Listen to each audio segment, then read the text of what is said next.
विधानसभा प्रचाराच्या दरम्यान अनिल देशमुखांवर हल्ला प्रकरण। प्रचाराच्या दरम्यान देशमुखांवर हल्ला झालाच नव्हता। हल्ल्याची घटना खोटी असल्याचं समोर आल्याची माहिती सूत्रांनी दिली आहे। पोलीस आणि फॉरेन्सिक तपासामध्ये माहिती समोर आल्याचं देखील सूत्रांनी सांगितलेलं आहे। दरम्यान यावरून आता राजकीय प्रतिक्रिया देखील येत आहेत। अनिल देशमुखांनी निवडणुकीच्या काळात जनतेची सहानुभूती मिळवण्याकरता एक स्टंट केला होता। हा स्टंट होता असं त्या ठिकाणी चौकशीमध्ये मला वाटतं दिसतं आहे। आणि आता फॉरेन्सिक रिपोर्ट आल्यावर अजून स्पष्ट होईल।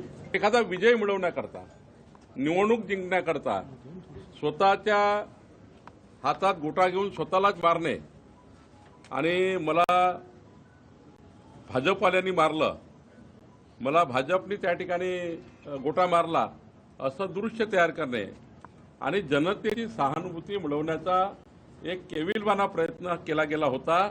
हे आता पोलीस चौकशीतून उघड झालं। सदर घटना ही 2024च्या विधानसभा निवडणुकीच्या वेळेसची आहे। ह्या घटनेच्या अनुषंगाने तेव्हाच काही तक्रारी प्राप्त झाल्या होत्या की ही खोटी तक्रार त्या ठिकाणी देण्यात आलेली आहे। त्याच्यामुळे पोलीस प्रशासनानं याची तेव्हापासूनच सखोल चौकशी, सखोल तपास केलेला होता आणि जे फाइंडिंग्स या तपासामध्ये मिळाले ते फाइंडिंग्स पोलीस प्रशासनानं, विभागानं त्या ठिकाणी न्यायालयामध्ये सादर केलेले आहे। सदर प्रकरण अजून न्यायालयामध्ये असल्यामुळे मी त्याच्यावर जास्त भाष्य करणे योग्य होणार नाही। मी फक्त विभागाच्या वतीने आपल्याला एवढंच सांगू शकतो की ह्या अनुषंगानं काही तक्रारी प्राप्त झालेल्या होत्या, त्याची सखोल चौकशी, सखोल तपास हा पोलीस विभागाच्या वतीनं करण्यात आलेला आणि या तपासाच्या अंती जे फाइंडिंग्स मिळाले ते पोलीस विभागानं न्यायालयामध्ये सादर केलेले आहे। निश्चितपणे न्यायालय आम्हाला योग्य ते निर्देश देतील। आम्हाला जे फाइंडिंग्स मिळाले ते आम्ही न्यायालयामध्ये सादर केलेले आहे आणि न्यायालय उचित कारवाई, जी काही शिक्षा असेल ती आम्हाला, जी माहिती न्यायालय जे निर्देश देतील त्याचं पालन करण्यात। अनिल देशमुखांनी निवडणुकीकरता काटोलच्या जनतेला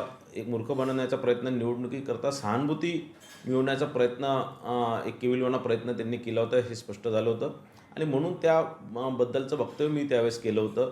त्यावेळेस मी त्यात अनेक फॅक्ट सांगितले होते की या होऊ शकत नाही आणि ते आज या बी फायनलच्या रिपोर्टमध्ये असणार किंवा फॉरेन्सिकच्या रिपोर्टमध्ये असणार, या सगळ्या गोष्टी स्पष्ट झालेल्या आहेत।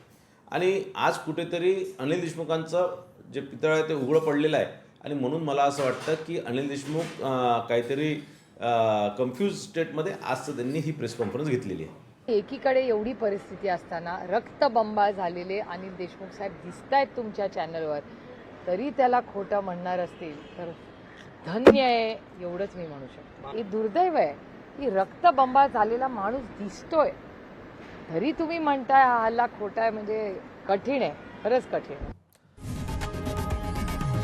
लोकशाही मराठी ऐका, पहा, जागरूक रहा।